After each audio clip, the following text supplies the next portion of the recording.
my name's Melissa and welcome to Teach, Read, Play. Thanks for choosing this video. In this video today, I'm going to be talking a little bit about some top tips. I'm going to be talking about some different ideas to help you set up your perfect classroom ready for September. So please remember to comment, like and subscribe and turn the notification button on to see more content like this. Okay, so let's get into it. So what are the things that you need to be thinking about for your classroom ahead of September?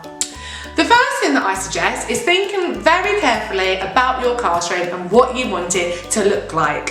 So before I do anything in the classroom, the first thing that I always do is research online different classroom inspiration.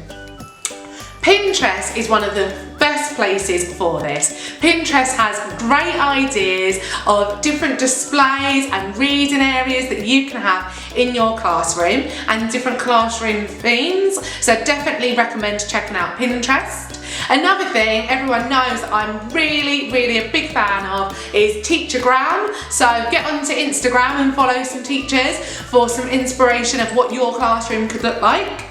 So once you start thinking about what you want your classroom to look like and you've looked at different websites and done a bit of research, you can start thinking about what it is that you think you'd really like for your classroom and start thinking about a colour scheme and what might be really attractive for your children. So you might want to start thinking you might like some bright colours across your classroom, so you might be into really vibrant colours, or you might be like me and stick to more pastel colours. That's what I've chosen for my classroom this year.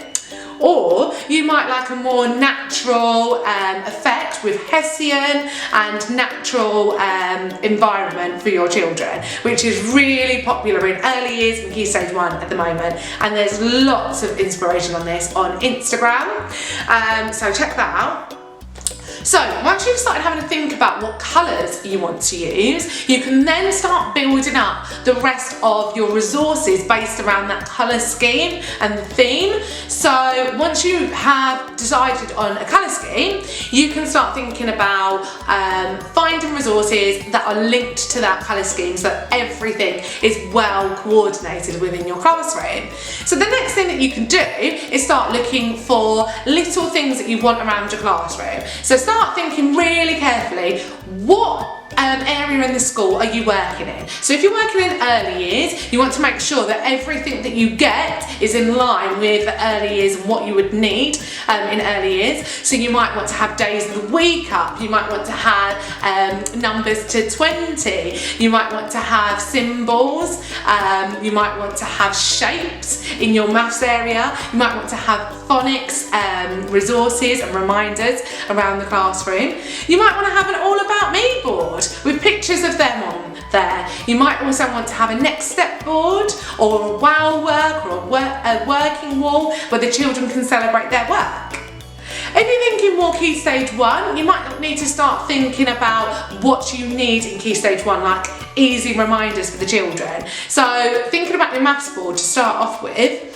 On your maths board, you want to have some times table reminders and some maths symbols of the 4 different operations. So you've got your addition symbol, your subtraction, your division, multiplication, and you can think about how to make those really attractive. So you might want to have those standing out on your board with your vibrant colours if you're going in for that. Or you could make out those symbols with natural resources like twigs or branches or leaves to really go with that natural effect if that's what you're using. Also, you can then start thinking about what you want on your wow walls. So you might want to start thinking about your backing now.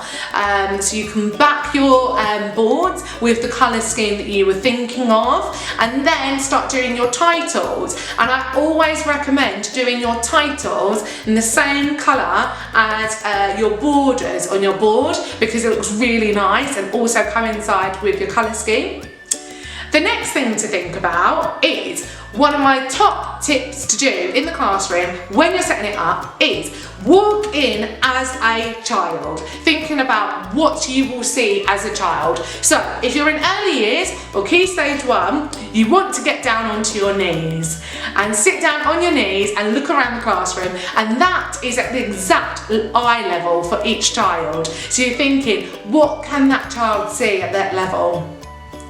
You then might want to have a go at sitting in all the different positions in your classroom.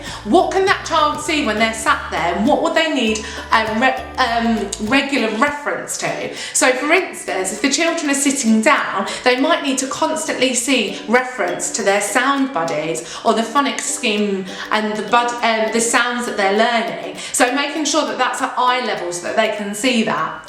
Or they might need to see the number formation. So having a look around the classroom, can they see reference to number formation?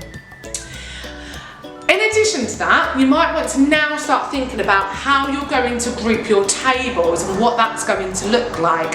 So if you're in your classroom, are you going to have grouped tables? Are you going to have rows of tables? You're going to have a horseshoe so that you can get in amongst the tables and work your way around. Now, I particularly really like to have grouped tables because in my classroom in year 1, we're going to continue with continuous provision in year 1. And I think that it works really well with different grouped tables so that the children can go and choose their activity, and that gives us a bit of space that we can set up personalised learning. But you might want to have your tables in small groups of 4, or you might also want to have a really large table where you can put out some big mark making and activities with the children, and then in addition to as well some smaller tables for small group work. And then you might need to start thinking about your tray labels and your peg labels. Those are things that definitely need to be started and make sure that you've got on the walls and available for the children from day 1. So Twinkle, absolutely amazing for resources. Canva, I'm a really big fan of as well. You can make resources on there, or you can stick with old school, go back to good old Word and make some peg labels on there and tray labels. Really important to make sure that the children have a space and a belonging in their classroom, so making sure that that's all done for them when they get there. If you are having a WOW workboard, making sure that the children have enough work to put on there.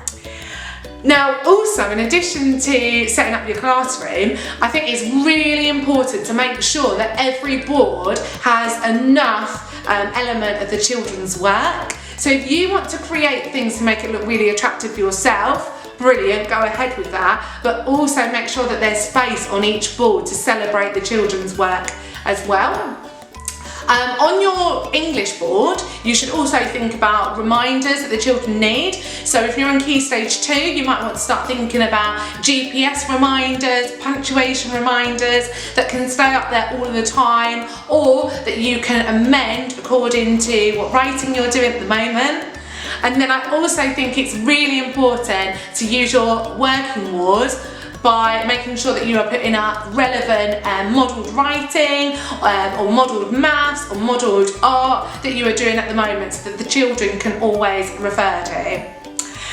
Then, once you've started setting up your classroom, be really reflective. Start standing back, move around the classroom, look at all different places. How accessible is it? Do you need a seating plan? Are you confident with where the children will sit? In all the different places that they're sitting at, are you able to see them? And are the children, do they have enough space to move around?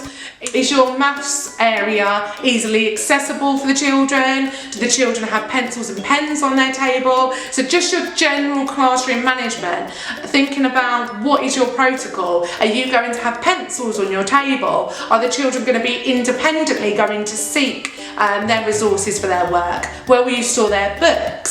So going through each cupboard and thinking really carefully about how you want to organise it and labelling it for the children so that you know that they can go and access anything when they need to. So those are a few top tips on how to set up your classroom. Make sure that you are always updating your key vocabulary as well, making sure that that's really evident for the children. And then hopefully in your school they'll have a classroom expectations list where you can use that to go through to help you. You also might want to think about having your curriculum map there with you to help you, guide you around what to add to your classroom.